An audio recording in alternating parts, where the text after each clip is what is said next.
Assalamualaikum warahmatullahi wabarakatuh. Perkenalkan, kami dari kelompok 5 ingin mempresentasikan Emerging Use in Accounting and Auditing. Perkenalkan, saya Fauzi Rizka Nabiun dari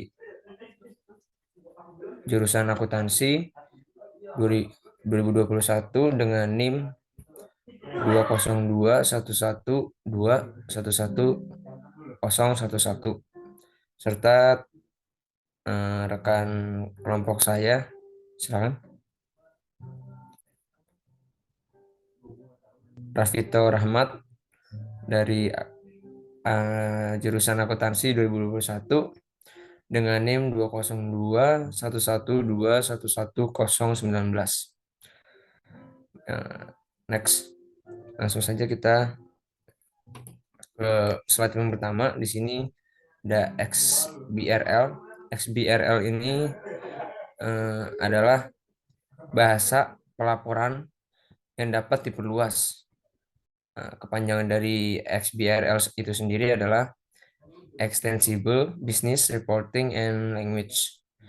Nah, hal ini memungkinkan informasi keuangan untuk disajikan lebih interaktif dan juga mudah untuk digunakan dengan cara tagging data individual sehingga data tersebut dapat diolah dengan menggunakan software untuk menghasilkan laporan yang dapat dimodifikasi oleh pengguna. Nah, salah satu isu terkait XBRL ini adalah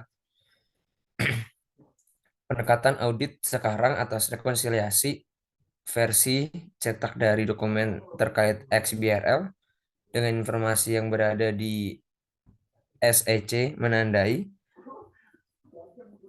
Plumlee, dan Plumlee menunjukkan bahwa XBRL adalah perpanjangan dari paradigma pelaporan tradisional yang akan mengubah cara penggunaan data keuangan, dan eh, hal ini akan mengubah cara penggunaan di non keuangan. Selanjutnya, next. Oke, seperti kita bisa lihat di layar, selanjutnya ini adalah dampak korporasi runtuh dan Sarbanes UU Exley pada tahun 2002. Ini terbagi menjadi 3 poin. Yang pertama itu keruntuhan besar terjadi di awal 2000-an. Hal ini mengubah citra akuntansi, dan juga keruntuhan besar yang terjadi di tahun 2000 ini mengubah citra audit. Kemudian juga yang terakhir, keruntuhan besar yang terjadi 2002 ini mengubah citra dari lingkungan dan peraturannya.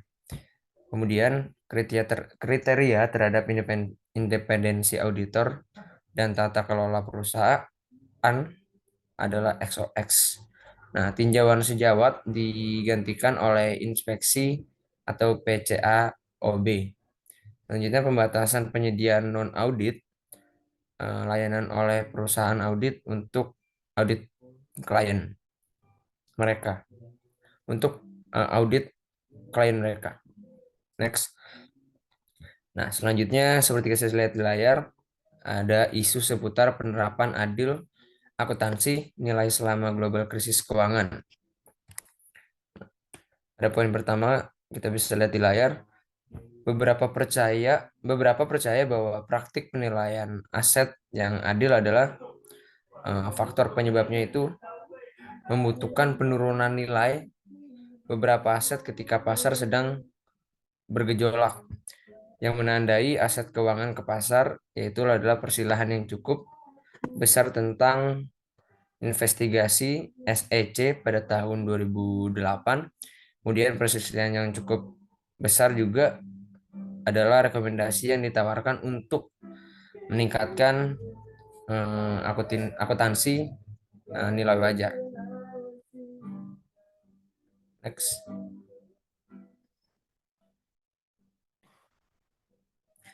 Selanjutnya adalah reaksi oleh pembuat standar. Reaksi oleh pembuat standar ini terbagi menjadi 2 poin, yaitu yang pertama ada IASB.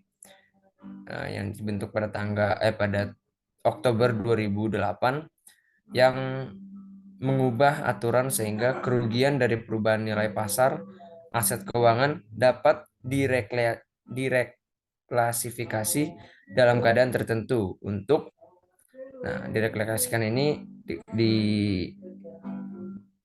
bisa dipergunakan untuk menghindari pembenaan kerugian atau mark to market ke laporan lapruk. Selanjutnya reaksi oleh pembuat standar ini pada yang poin kedua adalah FASB yang dibentuk pada tahun 2009.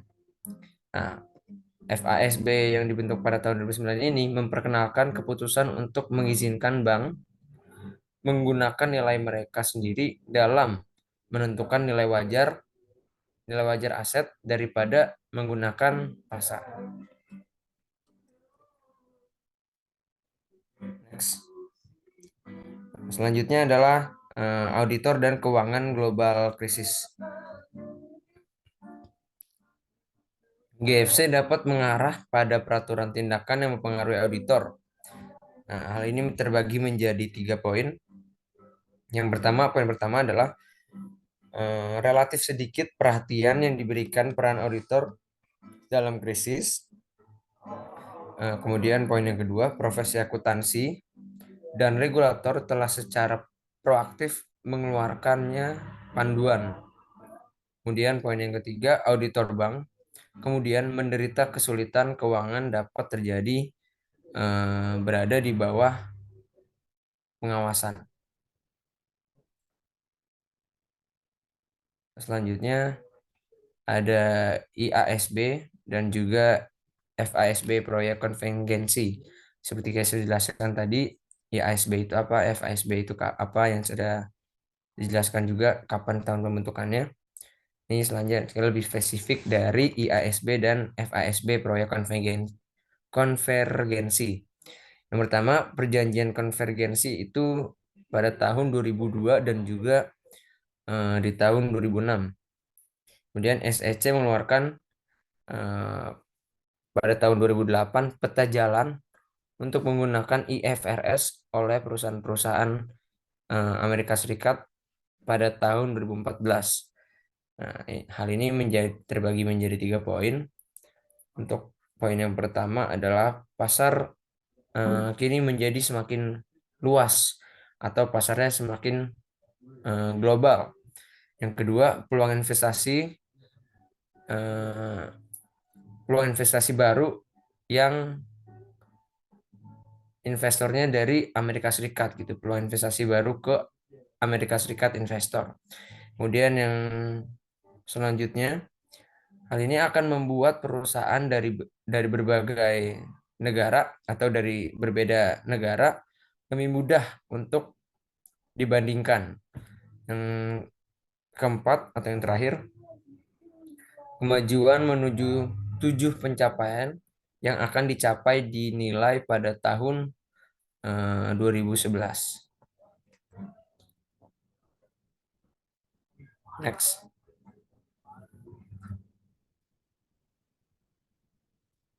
Oke, selanjutnya masalah yang terjadi di IFRS Amerika Serikat konvergensi di GAAP. Nah, terbagi menjadi 2 nih. Yang pertama itu tidak ada kepastian bahwa AS akan mengadopsi IFRS. Jadi masalah yang terjadi di IFRS adalah tidak ada kepastiannya bahwa AS akan mengadopsi IFRS tersebut gitu. Kemudian beberapa orang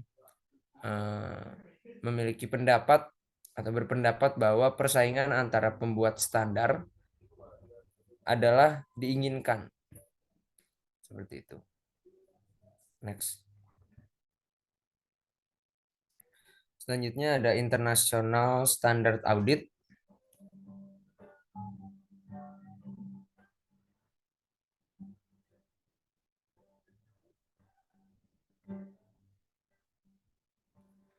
International Standard Audit juga diterapkan diinternasionalkan.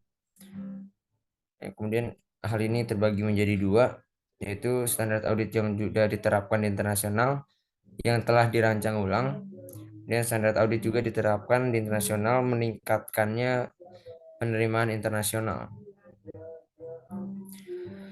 Selanjutnya, peralihan ke IFRS memeluaskan AS standar audit untuk diubah nilai kesesuaian dengan aturan untuk menilai benar dan adilnya.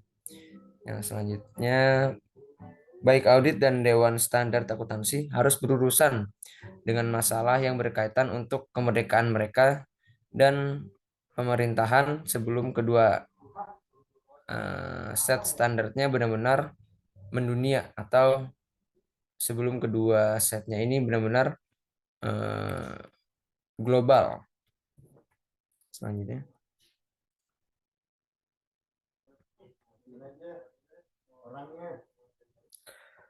keberlanjutan akuntansi, pelaporan dan jaminan. Seperti kita bisa lihat di layar, keberlanjutan akuntansi dan pelaporan dan jaminan ini bagi menjadi tiga, yaitu perusahaan-perusahaan yang mengeluarkan isu berkelanjutan tentang laporan.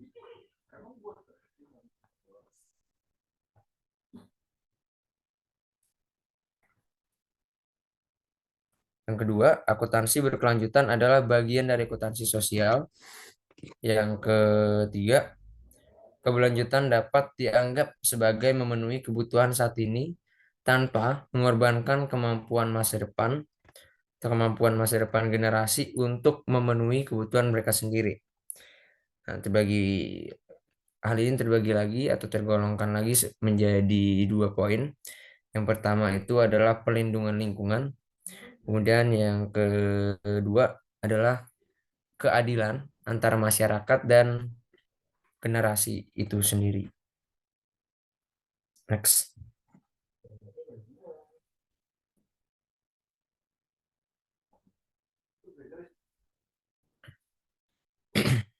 Oke, yang selanjutnya adalah perkembangan terkini dalam keberlanjutan pelaporan. Eh, Hal ini seperti kita lihat di layar, ada inisiatif pelaporan global yang dibentuk pada tahun 2006, yang dibuat di tahun 2006. Kemudian perhitungan emisi karbon, kemudian laporan keberlanjutan semakin banyak yang diaudit atau semakin banyak yang ditinjau oleh auditor-auditor yang independen. Kemudian perusahaan dengan keuntungan terbesar meningkatkan ke kredibilitas mereka. Perusahaan yang dengan keuntungan terbesar meningkatkan kredibilitas mereka, laporan lebih mungkin untuk mencari kepastian. Kemudian selanjutnya adalah sedikit panduan terhadap otoritatif. Oke, selanjutnya seperti di subjudulnya adalah tren di keberlanjutan pelaporan. Tren di keberlanjutan pelaporan ini hanya ada satu poin, yaitu beberapa perusahaan kini sedang mencari jaminan bagi mereka yang memiliki laporan yang berkelanjutan. Oke, selanjutnya adalah non keuangan lainnya, akuntansi dan masalah pelaporan, atau akuntansi, masalah pelaporan dan keuangan lainnya. Nah, hal ini terbagi atau tergolong menjadi dua kelompok atau poin. Yang pertama adalah emisi gas rumah kaca akuntansi. Kemudian yang kedua adalah keduanya berupaya, jadi emisi gas dan rumah kaca akuntansi ini berupaya untuk memberikan sumber data yang langka selain yang secara tradisional ditangkap oleh sistem akuntansi keuangan. Oke, selanjutnya masuk ke PSAK 55 yang setelah direvisi pada tahun 2014 dengan judul chapter adalah instrumen keuangan dan juga pengakuan dan pengukuran. Oke, selanjutnya. Oke, kita sekarang masuk ke PSAK 55 yang judulnya adalah instrumen keuangan dan pengakuan dan pengukuran, yang telah direvisi tahun 2014. Seperti kita bisa lihat, klasifikasi terhadap PSAK 55. Klasifikasi instrumen keuangannya adalah, yang pertama kita bisa lihat di layar, bahwa definisi instrumen keuangannya adalah setiap kontrak yang menambah nilai aset keuangan entitas dan kewajiban keuangan atau instrumen ekuitas lainnya. Nah, aset keuangan ini terbagi menjadi 4. Yang pertama itu adalah kas, kemudian ada instrumen ekuitas entitas lain, kemudian di aset keuangan juga terdapat hak kontraktual, kemudian yang terakhir yang terdapat di aset keuangan juga adalah kontrak diselesaikan dengan instrumen ekuitas entitas. Kemudian selanjutnya, klasifikasi instrumen keuangan yang selanjutnya ada liabilitas keuangan. Nah, dalam hal ini, liabilitas keuangan hanya tergolong menjadi 2. Oke, yang pertama adalah kewajiban kontraktual. Kemudian yang kedua, seperti kita lihat di layar, di kotak yang sebelah kanan adalah kontrak yang diselesaikan dengan instrumen ekuitas dan entitas. Yang terakhir, dari definisi instrumen keuangan, ada ekuitas.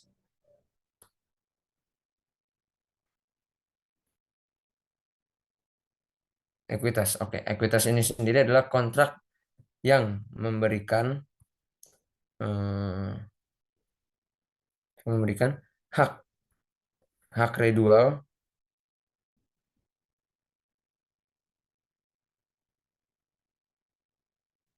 atas aset suatu entitas setelah dikurangi dengan eh, seluruh kewajibannya. Oke, selanjutnya.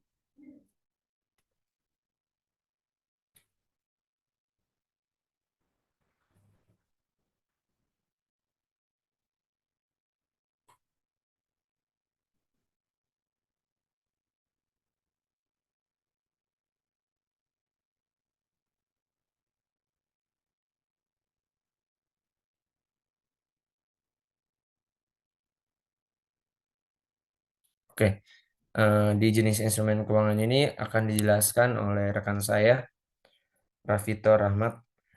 Untuk Rafito Rahmat, dipersilakan.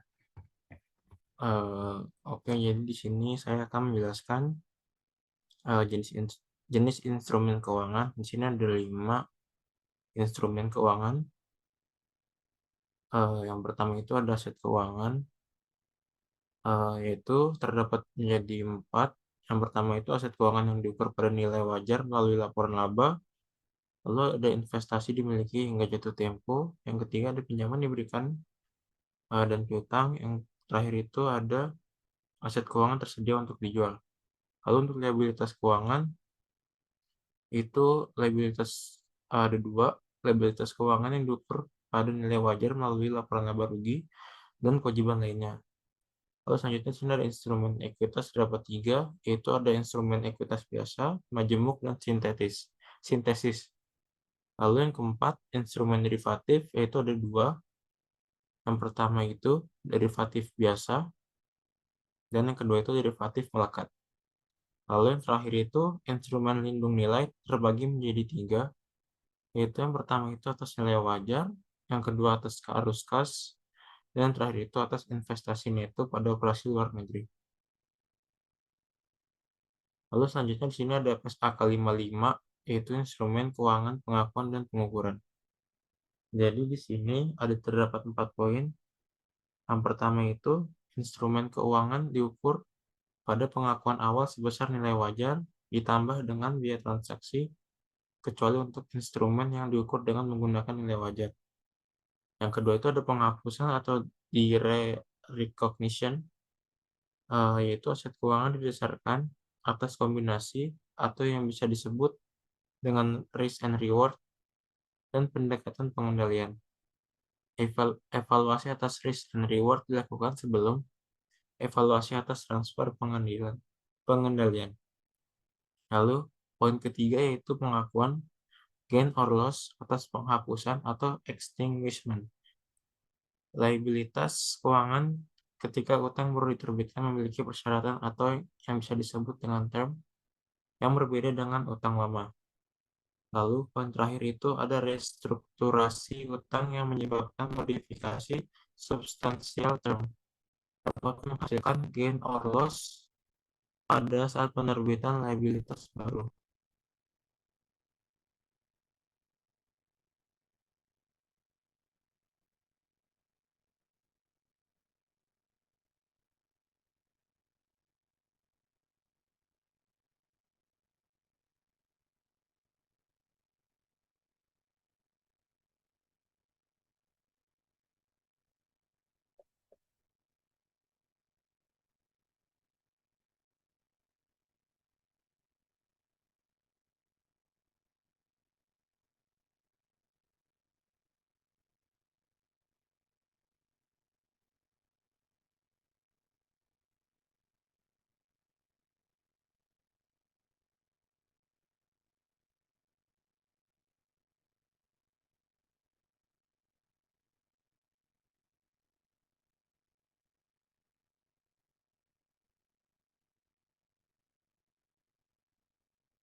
Saya akan melanjutkan presentasi saya di sini. Yang selanjutnya di sini ada 4 kategori aset keuangan. Yang pertama itu aset keuangan yang ditetapkan untuk diukur pada nilai wajar melalui laporan laba rugi. Lalu yang kedua, investasi dimiliki hingga jatuh tempo. Yang ketiga, pinjaman yang diberikan atau piutang. Dan yang terakhir itu, aset keuangan tersedia untuk dijual. Lalu ada 2 kategori liabilitas keuangan. Yang pertama itu, kewajiban keuangan yang diukur pada nilai wajar melalui laporan laba rugi. Yang kedua, yaitu kewajiban lain. Lalu ada pengukuran aset keuangan dengan menggunakan nilai wajar dalam arti luas. Beberapa perbedaan dalam praktik dalam mengidentifikasi derivatif majemuk. Lalu selanjutnya di sini ada harga pasar yang dimiliki oleh liabilitas yang akan diterbitkan adalah penawaran bid price, dan untuk aset yang akan dibeli atau liabilitas yang dimiliki adalah harga permintaan atau asking price. Pengukuran instrumen keuangan sebesar nilai amortisasi premium dan diskon dimortisasi dengan menggunakan efektif interest rate. Reklasifikasi menjadi atau keluar dari FVPL dilarang yang didesain untuk tujuan hedging. Aturan tinting atas held to maturity investment, pembatasan selama 2 tahun tidak boleh melakukan transfer antar kategori investasi. Lalu selanjutnya, ada bukti objektif atas penurunan nilai aset keuangan dan penilaiannya dilakukan setiap tanggal laporan keuangan. Instrumen keuangan signifikan secara individu, lalu poin kedua tidak signifikan, atau signifikan tetapi tidak mengalami penurunan nilai. Penilaian penurunan nilai dilakukan secara individu dan kolektif. Pembalikan atas penurunan atas piutang, investasi HTM, dan AFS. Instrumen utang dapat dilakukan jika memenuhi kriteria. Lalu selanjutnya di sini tujuan. Tujuan PSAK 55 itu ya adalah mengatur prinsip-prinsip dasar pengakuan dan pengukuran aset keuangan, liabilitas keuangan, dan kontrak pembelian atau penjualan item non-keuangan. Lalu selanjutnya di sini diterapkan oleh semua entitas untuk seluruh jenis instrumen keuangan, kecuali untuk yang pertama di sini ada investasi, yaitu kepada anak, asosiasi, dan joint venture eh, yang berada di dalam PSAK 65, 15, dan 12 dan 66. Lalu yang kedua ada hak dan kewajiban yang diatur dalam sewa, yaitu terdapat di dalam PSAK 30.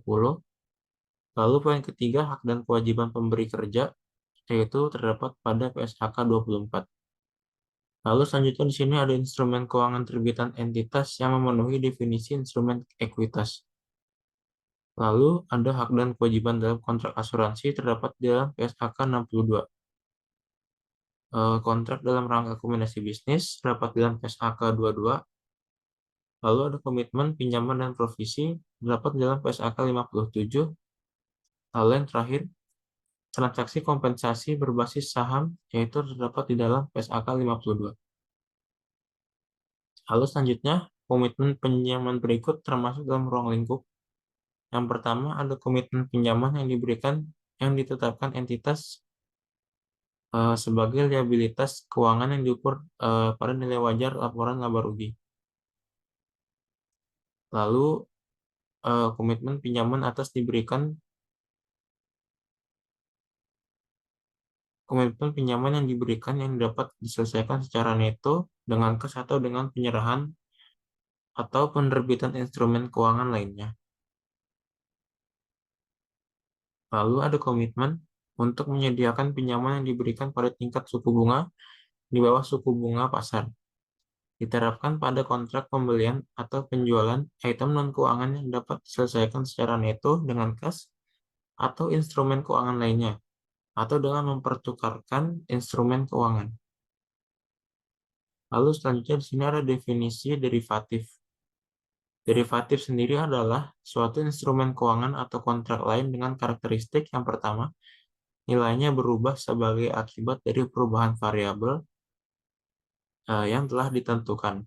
Sering disebut dengan variabel yang mendasari, antara lain suku bunga, harga instrumen keuangan, harga komoditas, nilai tukar mata uang asing, indeks harga atau indeks suku bunga, peringkat kredit atau indeks kredit, atau variabel lainnya. Lalu yang kedua, untuk variabel non-keuangan, variabel tersebut tidak berkaitan dengan pihak-pihak dalam kontrak. Tidak memerlukan investasi awal neto atau memerlukan investasi awal neto dalam jumlah yang lebih kecil dibandingkan dengan jumlah yang diperlukan untuk kontrak serupa lainnya, yang diharapkan akan menghasilkan dampak yang serupa sebagai akibat perubahan faktor pasar, dan yang terakhir itu diselesaikan pada tanggal tertentu di masa depan. Selanjutnya, ada aset atau kewajiban yang diukur pada nilai wajar melalui laporan laba rugi. Eh, Diperdagangkan yang memiliki 3 poin. Yang pertama, diperoleh atau dimiliki untuk tujuan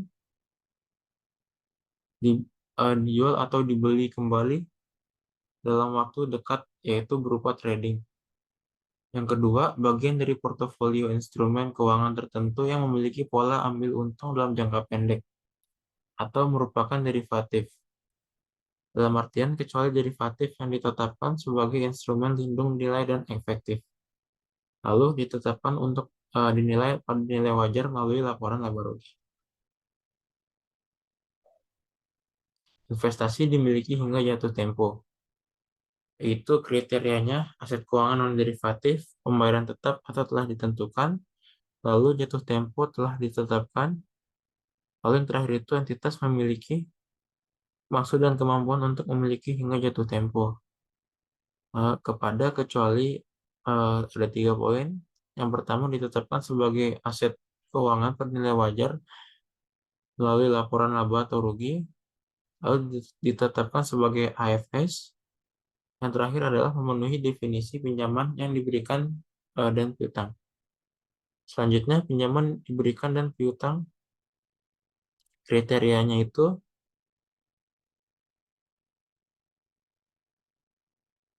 eh, aset keuangan, non derivatif, pembayaran tetap atau telah ditentukan. Lalu yang ketiga itu tidak mempunyai kuotasi di pasar aktif. Kepada yang kecuali yang pertama dimaksudkan untuk dijual dalam waktu dekat atau trading, lalu ditetapkan sebagai aset keuangan pada nilai wajar. Yang ketiga diklasifikasikan sebagai FS. Dan yang terakhir itu atau yang keempat, pinjaman yang diberikan atau piutang yang investasi awalnya tidak akan diperoleh kembali secara substansial atau kecuali karena penurunan kualitas seharusnya diklasifikasikan sebagai AFS. Selanjutnya di sini ada aset keuangan tersedia untuk dijual, yaitu memiliki kriteria aset keuangan non derivatif ditetapkan sebagai AFS, tidak diklasifikasikan sebagai yang pertama pinjaman yang diberikan atau piutang, lalu yang kedua dimiliki hingga jatuh tempo atau dinilai pada nilai wajar melalui laporan laba atau rugi. Lalu selanjutnya sini ada transfer atau reklasifikasi. Jadi di sini eh, loans and receivable itu menerima situasi yang langka dari F, FVTPL dan AFS. Lalu AFS mengirimkan kepada HTM diizinkan jika ada perubahan intensi. Lalu HTM mengirimkan ke AFS jika diizinkan namun harus memenuhi tainting rule. Nah, HTM tidak menerima dari FVTPL dan FVTPL tidak menerima dari AFS. Begitupun sebaliknya. Selanjutnya ada tainting. Apa itu tainting? Yaitu entitas tidak boleh mengklasifikasikan aset keuangan sebagai investasi dimiliki hingga jatuh tempo jika dalam tahun berjalan atau dalam kurun waktu 2 tahun sebelumnya telah menjual atau mereklasifikasi investasi dimiliki hingga jatuh tempo dalam jumlah yang lebih dari jumlah yang tidak signifikan atau more than insignificant sebelum jatuh tempo. Tainting itu kecuali penjualan atau reklasifikasi tersebut dilakukan. Yang pertama itu mendekati jatuh tempo atau tanggal pembelian kembali, yaitu contohnya kurang dari 3 bulan sebelum jatuh tempo. Lalu yang kedua, setelah entitas telah memperoleh secara substansial seluruh jumlah pokok aset keuangan tersebut sesuai jadwal pembayaran atau entitas telah memperoleh pelunasan dipercepat. Atau yang terakhir, terkait dengan kejadian tertentu yang berada di luar kendali entitas tidak berulang dan tidak diantisipasi secara wajar oleh entitas.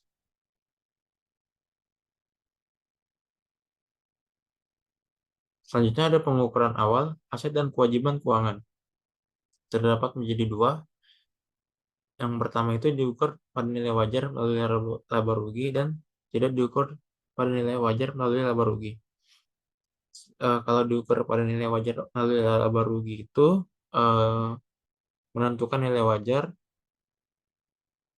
atau biaya transaksi expense. Sedangkan tidak diukur pada nilai wajar melalui laba rugi, itu menghasilkan nilai wajar ditambah biaya transaksi, yaitu biaya transaksi dikapitalisasi. Selanjutnya ada definisi nilai wajar lama, nilai di mana suatu aset dapat dipertukarkan atau suatu kewajiban diselesaikan antara pihak yang memahami dan berkeinginan untuk melakukan transaksi wajar atau arm's length transaction. Bukan nilai yang akan diterima atau dibayarkan entitas dalam suatu transaksi yang dipaksakan. Likuidasi yang dipaksakan atau penjualan akibat kesulitan keuangan. Selanjutnya, yaitu definisi nilai wajar baru.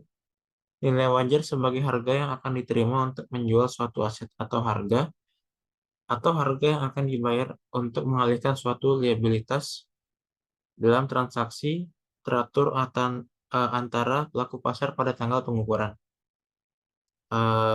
The price that would be received to sell an asset or transfer a liability in an orderly transaction between market participants at the measurement date, yaitu terdapat pada IFRS 13 paragraf 9. Lalu ada pengukuran selanjutnya, yaitu dibagi menjadi beberapa bagian, yaitu ada klasifikasi, neraca, biaya transaksi, keuntungan atau kerugian nilai wajar, bunga dan dividen, penurunan nilai, pembalikan, dan penurunan nilai. Selanjutnya ada pengukuran selanjutnya, eh, terdapat menjadi 6 juga, yaitu klasifikasi, jenis atau biaya transaksi, laporan posisi keuangan, keuntungan atau kerugian nilai wajar, bunga dan dividen, penurunan nilai, dan pemulihan penurunan nilai. Selanjutnya di sini ada pengukuran setelah pengakuan awal pinjaman dan piutang. Nilai wajar yang pertama ini, lalu yang kedua ada biaya diamortisasi, yang ketiga ada biaya atau penggunaan terbatas hanya jika nilai wajar tidak dapat ditentukan. Lalu ada PSAK 55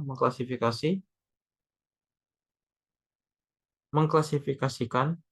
Yang pertama itu ada 4 kategori aset keuangan, lalu ada 2 kategori kewajiban keuangan. Kategori tersebut menentukan metode yang digunakan untuk pengukuran selanjutnya. Lalu ada biaya amortisasi plus or minus. Di sini ada jumlah saat pengukuran awal, lalu ada akumulasi amortisasi dengan effective interest method, lalu ada pembayaran dan penurunan nilai. Terakhir ada suku bunga efektif, yaitu suku bunga yang ada 4 poin.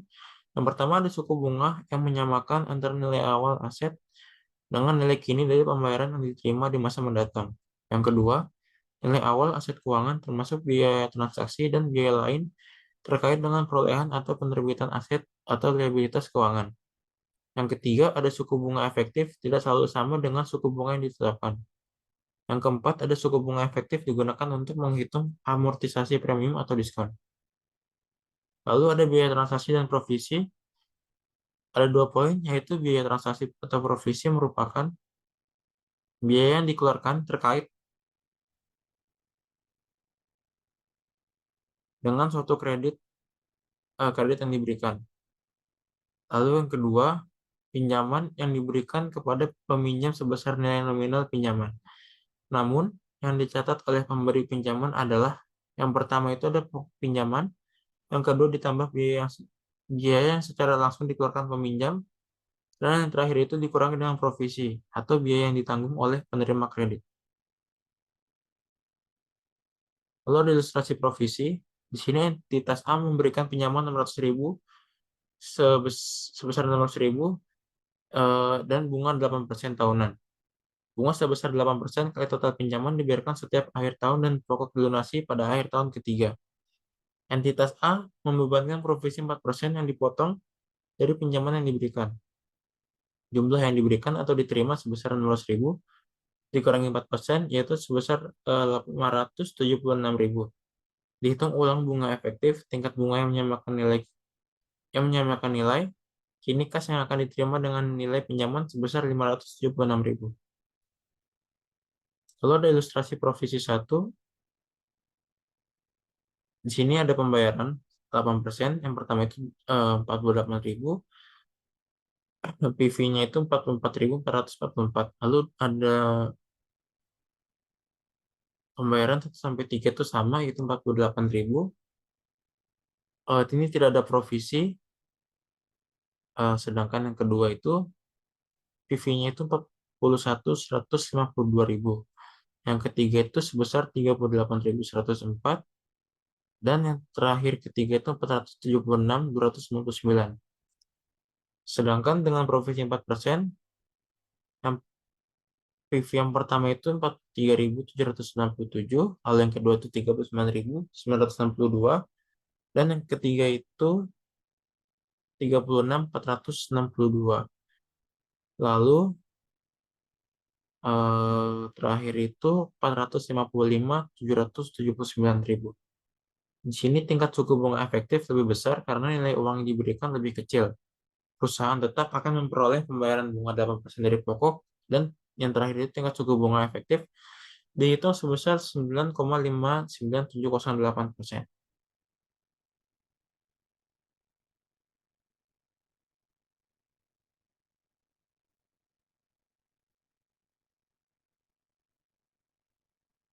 Di sini ada ilustrasi provisi ya, lanjutan dari ilustrasi provisi sebelumnya. Jadi di sini debitnya itu piutang terhadap kas sebesar 576.000. Ini dihitung sebagai alternatif pinjaman dapat dicatat sebesar 30 miliar dan dikurangi diskon sebesar 29 sekian.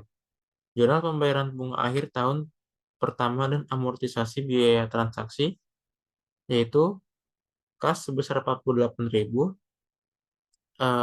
dan eh, debitnya itu kas dan pinjaman yang diberikan. Pinjaman yang diberikan itu sebesar 7.279.000 pada pendapatan bunga sebesar 55.279.000. Itu pendapatan bunga dihitung dari bunga efektif. Baik, mungkin sekian presentasi dari kelompok kami, kelompok 7. Kurang lebihnya mohon maaf. Wassalamualaikum warahmatullahi wabarakatuh.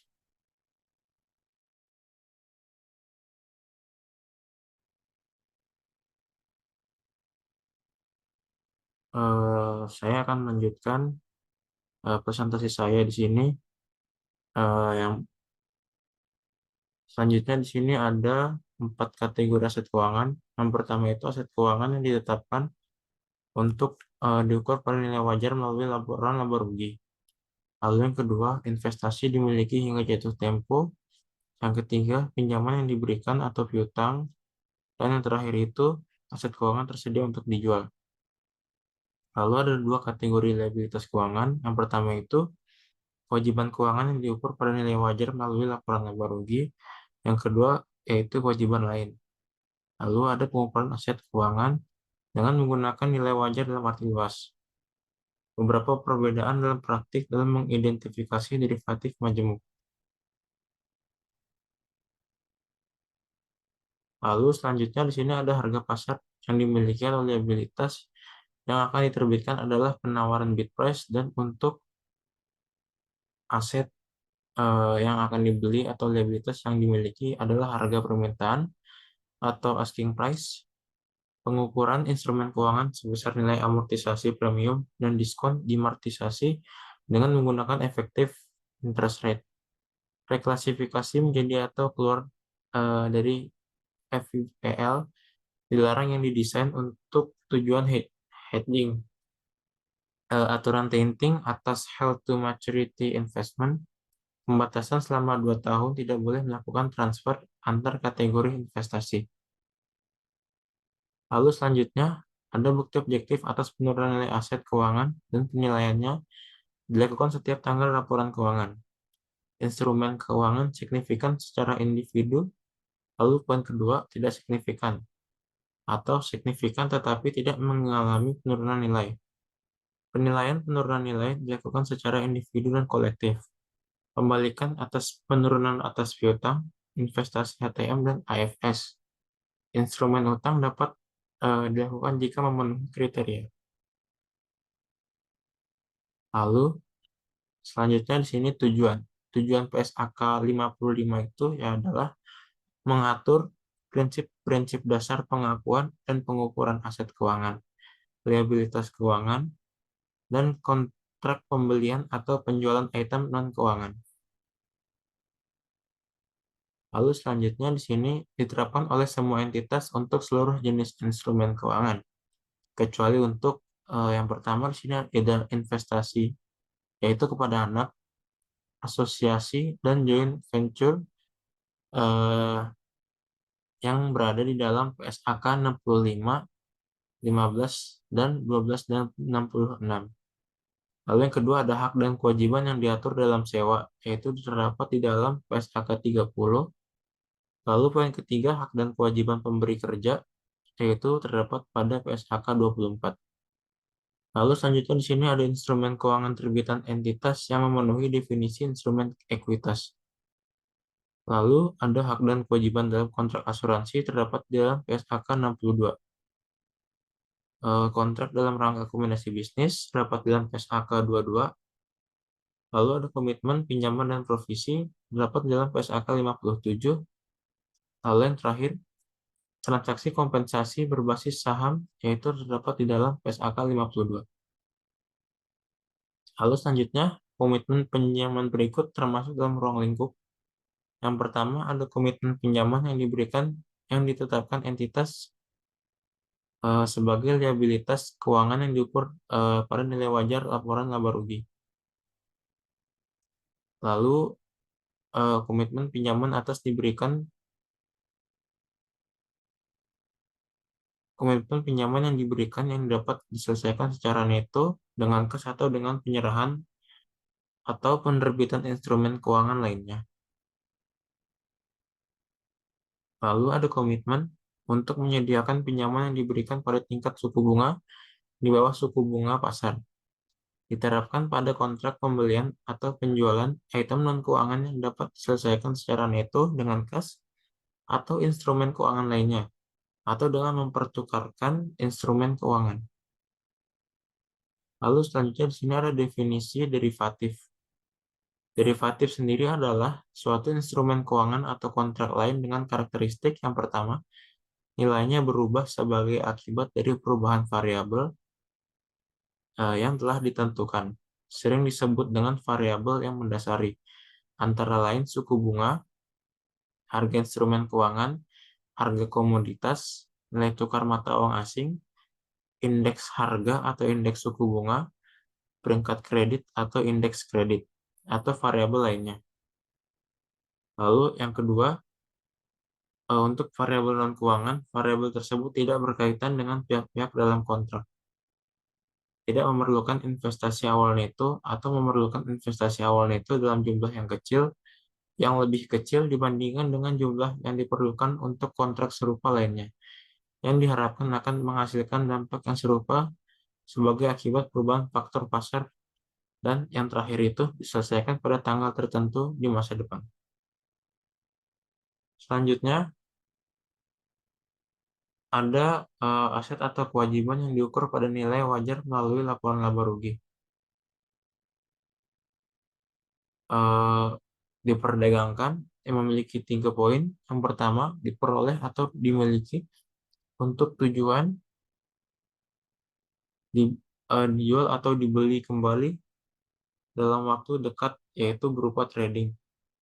Yang kedua, bagian dari portofolio instrumen keuangan tertentu yang memiliki pola ambil untung dalam jangka pendek atau merupakan derivatif.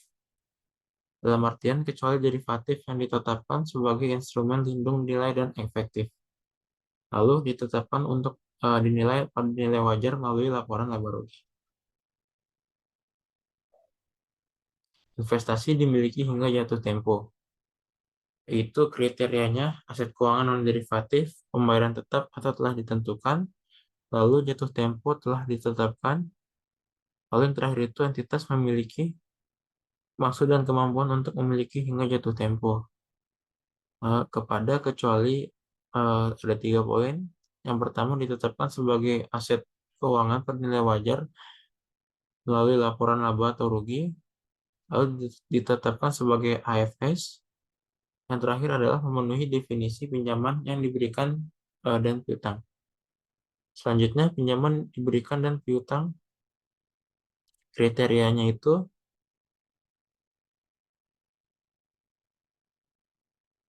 eh, aset keuangan non-derivatif, pembayaran tetap atau telah ditentukan.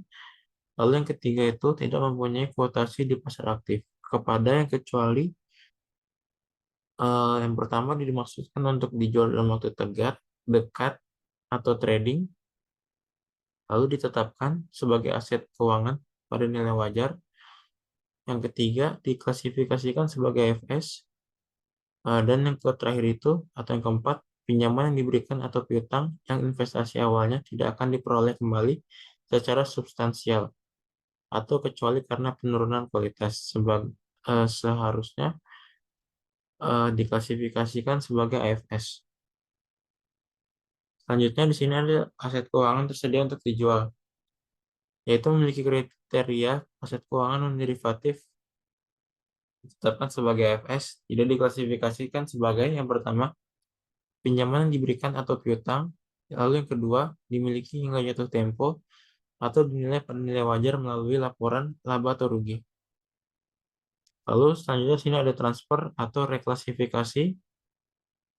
Jadi di sini eh, loans and receivable itu menerima situasi yang langka dari F, FVTPL dan AFS. Lalu AFS mengirimkan kepada HTM diizinkan jika ada perubahan intensi. Lalu HTM mengirimkan ke AFS jika diizinkan namun harus memenuhi tainting rule. Nah, HTM tidak menerima dari FVTPL dan FVTPL tidak menerima dari AFS. Begitupun sebaliknya.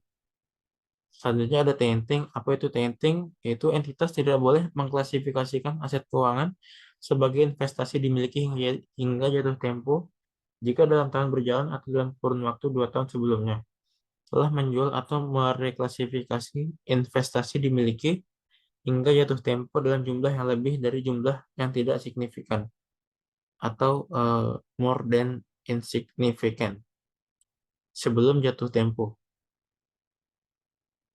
Tainting itu kecuali penjualan atau reklasifikasi tersebut dilakukan.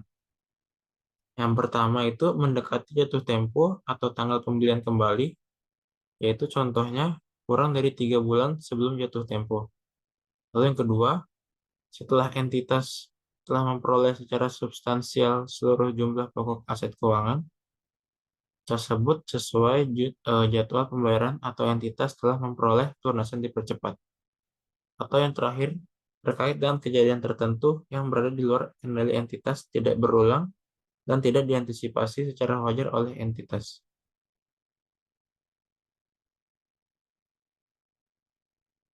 Selanjutnya ada pengukuran awal aset dan kewajiban keuangan. Terdapat menjadi dua. Yang pertama itu diukur pada nilai wajar melalui laba rugi dan tidak diukur pada nilai wajar melalui laba rugi. Kalau diukur pada nilai wajar melalui laba rugi itu eh, menentukan nilai wajar atau biaya transaksi expense. Sedangkan tidak diukur pada nilai wajar melalui laba rugi, itu menghasilkan nilai wajar ditambah biaya transaksi, yaitu biaya transaksi dikapitalisasi. Selanjutnya ada definisi nilai wajar lama, nilai di mana suatu aset dapat dipertukarkan atau suatu kewajiban diselesaikan antara pihak yang memahami dan berkeinginan untuk melakukan transaksi wajar atau arm's length transaction. Bukan nilai yang akan diterima atau dibayarkan entitas dalam suatu transaksi yang dipaksakan. Likuidasi yang dipaksakan atau penjualan akibat kesulitan keuangan. Selanjutnya, yaitu definisi nilai wajar baru. Nilai wajar sebagai harga yang akan diterima untuk menjual suatu aset atau harga yang akan dibayar untuk mengalihkan suatu liabilitas dalam transaksi teratur antara pelaku pasar pada tanggal pengukuran. The price that would be received to sell an asset or transfer a liability in an orderly transaction between market participants at the measurement date, yaitu terdapat pada IFRS 13 paragraf 9. Lalu ada pengukuran selanjutnya, yaitu dibagi menjadi beberapa bagian, yaitu ada klasifikasi, neraca, biaya transaksi, keuntungan atau kerugian nilai wajar, bunga dan dividen, penurunan nilai, pembalikan dan penurunan nilai. Selanjutnya ada pengukuran selanjutnya, eh, terdapat menjadi 6 juga, yaitu klasifikasi, jenis atau biaya transaksi, laporan posisi keuangan, keuntungan atau kerugian nilai wajar, bunga dan dividen, penurunan nilai dan pemulihan penurunan nilai. Selanjutnya di sini ada pengukuran setelah pengakuan awal pinjaman dan piutang. Nilai wajar yang pertama ini, lalu kedua ada biaya diamortisasi, yang ketiga ada biaya atau penggunaan terbatas hanya jika nilai wajar tidak dapat ditentukan, Lalu ada PSAK 55 mengklasifikasikan. Yang pertama itu ada 4 kategori aset keuangan, lalu ada 2 kategori kewajiban keuangan. Kategori tersebut menentukan metode yang digunakan untuk pengukuran selanjutnya. Lalu ada biaya amortisasi plus or minus. Di sini ada jumlah saat pengukuran awal, lalu ada akumulasi amortisasi dengan effective interest method, lalu ada pembayaran dan penurunan nilai. Terakhir ada suku bunga efektif, yaitu suku bunga yang ada 4 poin. Yang pertama ada suku bunga yang menyamakan antara nilai awal aset dengan nilai kini dari pembayaran yang diterima di masa mendatang. Yang kedua, nilai awal aset keuangan termasuk biaya transaksi dan biaya lain terkait dengan perolehan atau penerbitan aset atau liabilitas keuangan. Yang ketiga, ada suku bunga efektif tidak selalu sama dengan suku bunga yang ditetapkan. Yang keempat, ada suku bunga efektif digunakan untuk menghitung amortisasi premium atau diskon. Lalu ada biaya transaksi dan provisi. Ada 2 poin, yaitu biaya transaksi atau provisi merupakan biaya yang dikeluarkan terkait dengan suatu kredit yang diberikan. Lalu yang kedua, pinjaman yang diberikan kepada peminjam sebesar nilai nominal pinjaman. Namun, yang dicatat oleh pemberi pinjaman adalah yang pertama itu ada pinjaman, yang kedua ditambah biaya yang secara langsung dikeluarkan peminjam, dan yang terakhir itu dikurangi dengan provisi atau biaya yang ditanggung oleh penerima kredit. Lalu ada ilustrasi provisi. Di sini entitas A memberikan pinjaman 600.000 sebesar 600.000 dan bunga 8% tahunan. Bunga sebesar 8% kali total pinjaman dibiarkan setiap akhir tahun dan pokok dilunasi pada akhir tahun ketiga. Entitas A membebankan provisi 4% yang dipotong dari pinjaman yang diberikan. Jumlah yang diberikan atau diterima sebesar 16.000 dikurangi 4%, yaitu sebesar 576.000. Dihitung ulang bunga efektif, tingkat bunga yang menyamakan nilai, kini kas yang akan diterima dengan nilai pinjaman sebesar 576.000. Lalu ada ilustrasi provisi 1. Di sini ada pembayaran 8%. Yang pertama itu 48.000. PV-nya itu 44.444. Lalu ada pembayaran 1 sampai 3 itu sama, yaitu 48.000. Ini tidak ada provisi. Sedangkan yang kedua itu PV-nya itu 41.152.000. Yang ketiga itu sebesar 38.104. Dan yang terakhir ketiga itu 476.299. Sedangkan dengan provisi 4%, yang PV yang pertama itu 43.767, lalu yang kedua itu 39.962, dan yang ketiga itu 36.462. Lalu terakhir itu 455.779.000. Di sini tingkat suku bunga efektif lebih besar karena nilai uang yang diberikan lebih kecil. Perusahaan tetap akan memperoleh pembayaran bunga 8% dari pokok, dan yang terakhir itu tingkat suku bunga efektif dihitung sebesar 9,59708%.